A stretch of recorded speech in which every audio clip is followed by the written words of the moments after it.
I know this is a really silly question, but I'm just wondering what I should be using it for, if I need to be using it right now, especially in the context of this paid traffic stuff.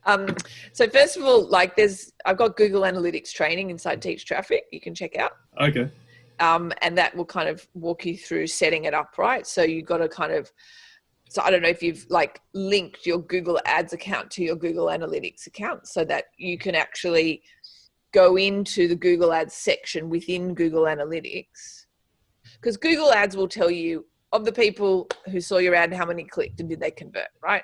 But you want to know, did they bounce? Did they leave straight away? Did they view other pages? What page did they leave on? All that kind of stuff, right? So we often use that as a sanity check, more kind of if we're doing expensive search where we're like, right, we're buying really expensive traffic here. We want to make sure we're buying quality traffic. And to especially display campaigns because they typically have a very high bounce rate. Right. And so it's a way of assessing the quality of the traffic that you're buying versus the quantity, essentially. So yeah, you want to link them up so that they talk to each other nicely, number one. You want to set up the goals so that you can see the different conversion rates for your different traffic sources.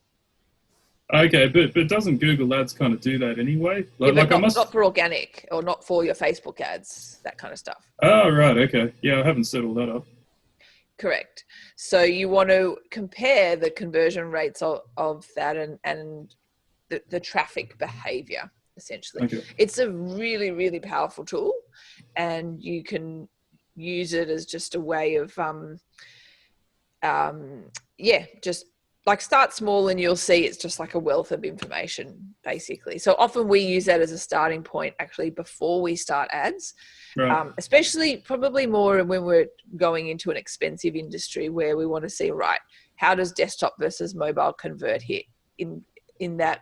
Do we even bother showing ads on a mobile because it's probably going to incur a lot of clicks and maybe generally speaking, high level, it doesn't convert well. So we're trying to conserve budget. We'll start with desktop, get that profitable, look to expand to mobile.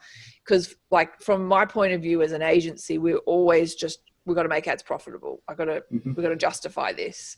So we're looking for easy wins. So we're very much kind of going into analytics with an 80-20 approach, right? Where are the sales coming from? What's driving them? Can we double down on that and grow and scale from there? Sure.